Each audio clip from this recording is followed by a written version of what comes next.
This video is for Bill, who asked about tying down his ISCO sampler. Now, I've never heard of one of these before, so if you know what they do, please leave it in the comments. But here's what he did tell me. He has to tie it down once a week. It's filled with glass containers, so he doesn't want it bouncing up and down, and sometimes the lid falls off. We'll be using 1/4" Paramax. First thing I'm going to do is create a closed loop. And I'll start with a simple overhand knot on one side. I'll pass my cord through that, and I'll do another overhand knot. Then I'll just pull these tight and pull them together. Now I'll center the knot. I'll poke my fingers through, go around, and create a cow hitch. I'm going to thread my rope through, tighten it up, and I'm going to do the same thing on the other side.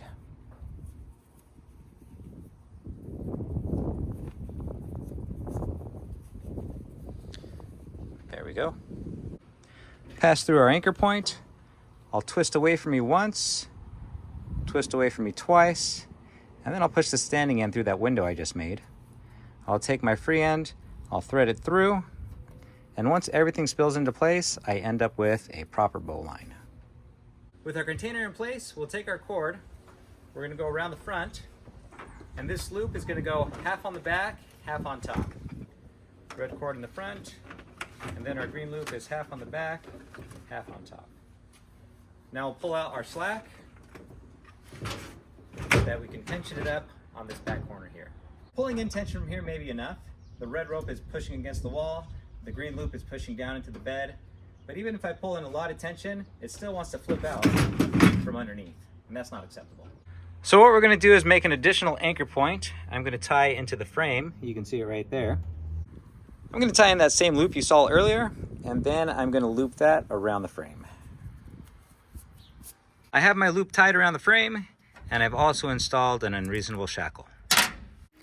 But Bill, if I were you, I would just tie into the plates at the corners of your truck bed.